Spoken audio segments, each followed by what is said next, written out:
Hello everyone and welcome back to the channel. In today's video, Jesus just took delivery of his Skyline that he picked up. And I'm kind of nervous to see how it is because it was on the cheaper end, way on the cheaper end. And it was disclosed that it had issues and whatnot. Like, I don't know, a part of me says that yes, it's gonna be rough, but it's probably gonna be a little bit rougher than we anticipated. Jesus already saw the car. I was actually at work when he took possession of it. So he's just kind of leaving me a little bit surprised. We're just gonna head on over and I'm really excited to see how this thing is.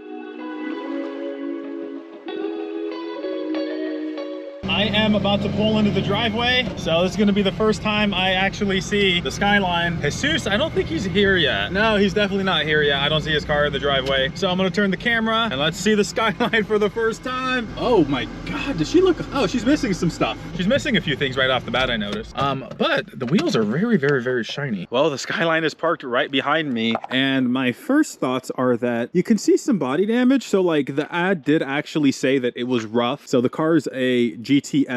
Right away you can see, well, that's not in there well. The hood rises up. Yeah, it's doing it on both sides. I wonder if it was modified. Well, that's not normal. Oh, you know what I'm thinking? So it's rising up on both sides, and I know what some people will do is I believe they put washers on the hood hinges so that the rear of the hood actually comes up a little bit, and that allows heat to escape. I actually think this might have been a track car because it has a half cage in it. Let's see. I think, oh, Jesus locked the car so we can't actually get in there. She's right-hand drive. Yeah, the dash. Ooh, that's rough. The seats aren't too bad though. I hope you guys can actually see through that glare. What are these? Fast FCs? At least the tires look okay. Normally they're complete garbage when you get a car from Japan. Although I don't really like this setup. The tires are definitely, they look too thin for this car. This is rough. We knew we were buying, or I guess Jesus knew he was going to buy a project, and definition of a project, but it's a Skyline. Oh my God, and look at the big exhaust right there. Oh, is this big boy? There's definitely some damage here. If you look down here at the rockers, that's not normal. Oh yeah, right there actually. And then if we come over here, we can see more damage to the car.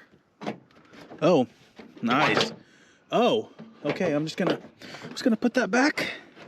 Pretend like that never happened. I was actually about to kind of go over the car and kind of the history, but Jesus is literally pulling up as we speak. Oh man, just right here, man. We don't really got parking. It's actually at a premium here. So how are you feeling about the purchase so far? I'm still feeling really good about it, even though there are certain things I am annoyed about. Something, actually, I was literally about to talk about this as you pulled up. Essentially, the ad, and I actually want to read things verbatim. So the R32 is being offered at a discounted price due to needing a bit of TLC. Where it can be found on the interior, exterior, and engine bay has also had parts poorly painted. The vehicle runs strong and drives well. However, the front coilovers are bouncy. Like he said in the ad, I knew it was going to be somewhat rough. I knew it was going to need some love, but this is rougher than what I was expecting. I don't know if he's shown you on video. This moves, the other signal moves.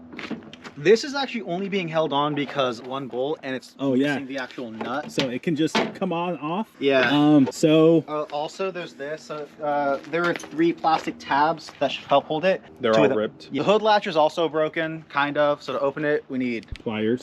But to open your door, can't open your door. This is the one thing that really annoyed me. That like you could see that and you can mention that. That's the one thing that really like actually made me mad. Cause I'm like, really? You're not gonna say, hey, oh, it's missing the key hole. Yeah. So how do you open it? You get through the passenger side. Okay. So to open it, coming through the passenger side, you struggle a bit because this thing sucks to open. And it's the right key.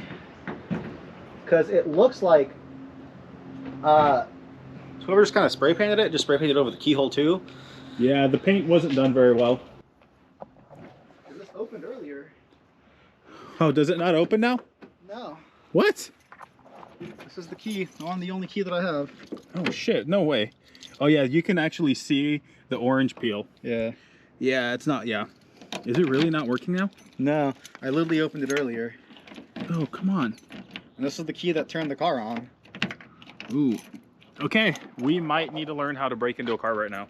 I'm gonna turn the camera off. Give me 30 seconds. I'm sure we can figure something out. Okay, guys, we were able to get this open. What we realized is that you can't put it in all the way. You actually put it in and then you pull it out slightly. Oh, no. Oh, God. Okay. Okay, well, okay. We'll fix that eventually. The interior, though. It's not horrible. Oh, it smells like a car that's been sitting. Oh, this is a really crappy. Look at that. That is, It's unsafe is what that is. Yeah, that's not a very good weld. This looks really rough. So yeah, it does have a half cage welded in. Yeah, and so if you actually want to give me a second. Oh yeah, he's gonna open the other side. Yeah, so if you actually want to look on the dash, I feel like this could have been mentioned as well. There you can just blatantly like 2 holes there.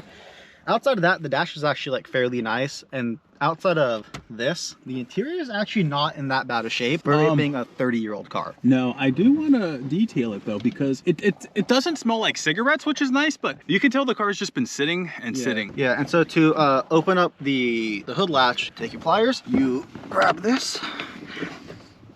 Oh, that's not the worst thing in the world. I've seen worse. Pop open the hood of your car, just like you normally would. And oh, this is mint. Yeah. This is the this is one thing that was mentioned in the ad. So the engine bay was poorly painted. Oil filter relocation kit was zip tied in place. This is just a thought I'm having. I really get the feeling that this car, someone tracked the crap out of it, because the half cage, some of these modifications like oil filter relocation, does have an intake. I don't. Does it have a spacer on here? Oh, you know what? I don't know if it does. I think it actually bent hinges. Yeah, Jesus is actually having a good point, because earlier I thought these were, no, it doesn't. My guess is the hinges were purposely modified because it's on both sides. So I think that was modified on purpose. Someone used this as a track car over in Japan. Yeah, they definitely did some work to this over there. Some of this stuff I'm honestly not necessarily familiar with. And honestly, this is going to be a huge learning experience for the both of us. Here's the big thing. Look at your strut towers. They're not rusted to heck like most of them are. No, not at all. Like the one spot I was actually able to find rust is on the rear driver's side quarter panel. Oh yeah, right under here. Yeah, because it looks like it was in an accident, and someone like, so if you even look right here, you can, it's clearly Bondo. Like there's no other way about that. No, absolutely. So another thing is when you first start the car, it sounds like it's about to die, but if you give it about 10 seconds, it runs perfectly fine. You want to start her up for me? Yeah. I've never heard the car. So first time. Oh, weather seals. I know we're really like, so I just want to note, we are picking this car apart. And obviously, as we mentioned, we expected it to be rough. We didn't expect it this rough. But here's the other part to it. It really shouldn't be surprised because we've both bought in cars before. At any time someone says, hey, this car's rough, it's always going to be 10 times rougher than they actually say it is, right? They're going to point out the obvious things. But there's the second thing, that this car was bought in way at the bottom of the price market, because a lot of the other ones we saw were like, you know, 30, 40,000. Yeah, this was significantly cheaper. Is it loud?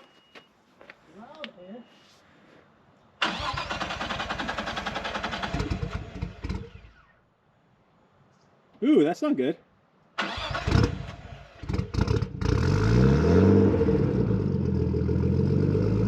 Okay. That actually sounds cool. Yeah, I really love the sound of an RB. That sounds really, really cool. Yeah, I really like it, because as soon as I saw that, and I'm like, it's gonna sound like crap. It's gonna be super loud. No, it's actually not that bad. Well, the thing is, we haven't driven down the street, and we're not going to, because there's obviously some issues. Hey, Jesus, I have a question for you. Can you pop the trunk? Yes, that I can. Oh, it actually works? Yes, yes. I was actually, just the keyhole didn't work. Yeah, they seem to never work. Even on Asus's R33 that he got that ended up, well, that didn't go well. Oh, wow. Yeah, that really popped up. That just popped up. This isn't bad. I wonder if there's rust. There's some, but like it's all surface level from everything I could tell. Oh yeah, that's not bad at all. Anyways, I actually want to look underneath the car because there's a few little things that interested me. I am actually going to put the car up on the ramps. I'm going to be the one to try to bring it up on the ramp because he said the clutch feels funny or feels stiff. It is incredibly stiff. It feels like an on and off switch. Like I told Daniel, I almost killed the car like 4 or 5 times, taking it just from the road to over here. The R33 was nowhere close to this. Because if it's an unsprung clutch, that would be an issue. The best way I can describe it is when I put my foot in, when I start taking it off, my foot just bounces back. Okay, so it's probably a really heavy clutch. Well, let's see. So here's this really cool thing I did want to show you guys though. What's that? So look at the mirrors. So what's wrong? What's up with the mirrors? Hold on. Wait for it. No way! You have mirrors that fold in on both sides? Yeah. Dude, that's freaking awesome. Right? That is awesome. No, you know what? So this is kind of what shocks me, that these actually work. Because I've seen them on quite a few cars. Like I've seen them on some MR2s and other vehicles, right? These never work. When I was messing with the car earlier, I was like, oh, what do these switches do? So I found out driver's side window doesn't roll down. Window side. So you know what? The money you paid for it, this alone made it worth it. Yeah. That's awesome. The passenger side does. And I was like, oh, what's this button? Because I thought it was to like adjust the actual mirrors themselves. Fold it in. And I'm like, yeah, that's worth every penny. That was the coolest thing I saw. Well, let me turn around, I guess. Yeah. Get the keys. Ooh, that is a really heavy clutch. Right. Oh, Lord. So I'm gonna close the door. Yeah. Move it.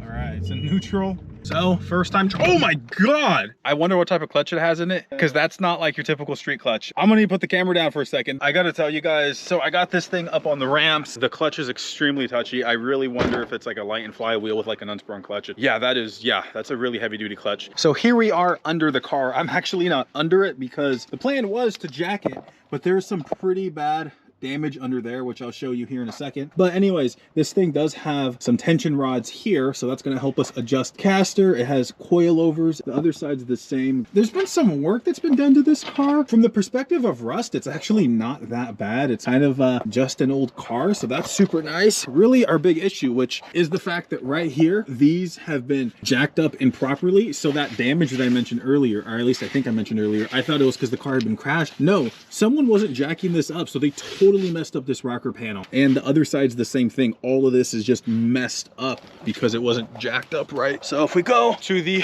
other side, and again, I don't really want to get underneath the car. We'll drop it here in a second. Over here, this side's the same because you look how it's all bowed out. And yeah, it's actually because it hasn't been jacked up right. So that really, really sucks. But on a positive note, it's not really that rusty. Like I expected heaps of rust because it's an old car from Japan. But no, from a rust perspective, it's not really bad. It has the little half cage, and I thought it might have been bolted in, but when we get underneath, which would be right here, nothing's been bolted. So this has actually been welded into the car. And if I put my hands in there, I actually feel a plate. So it looks like there's a plate and it's been reinforced. Oh, but then look at this. Right here's a piece of the roll bar that was snapped off. This is definitely going to be a long-term project. There's not really any rush on anything. What I will say is, yeah, we nitpicked a lot about this car because there's a lot of stuff wrong with it, but I don't have any regrets buying it. One thing before we go though, earlier in the video, I believe I mentioned the fact that I had also bought the Skyline. We'll kind of go more into that story once I get it, but I'll say this. Alcohol was involved in my decision making. Not that that's really an excuse, although I'm using it as an excuse. It's the complete opposite of Isuzu's car because his is an R32 turbo 5-speed, like it's a coupe. So like this is the type of Skyline you want. Mine is an NA automatic all-wheel drive 4-door, and it's an R33. No one likes R33s. I mean, not no one likes them, but they're not really desirable. I mean, here's the thing though, it literally cost half of what like the 2GR swap on the MR2 was going to cost, and it shouldn't actually impact the swap on the white MR2, mainly because the plan is have that car, enjoy it, make some videos, and then after I buy the house, I'd sell the R33 Skyline that I'm getting, and then use that money to fund the swap for the white MR2. I know a guy would probably buy it. Oh yeah, he'd buy it? I probably would. I tell you what, Asus, I'm putting this on video and I will put my money where my mouth is. If you have the money, when I go to sell the car, I will literally sell it to you for what I bought it for. Okay. That's a really good deal. Yeah, that is literally a fantastic deal. This thing, it's going to be a sweet project. I say drift car. Let us know what you guys think in the comment section below. Or track car. This would be really sick as a track car. That's really all we got for the video. So thank you guys for watching. Any last words, Asus? I love it. That's about it. Yeah, no, it's actually really sweet. We will see you guys in the next one, and stick around because we're going to be twinning with Skyline soon.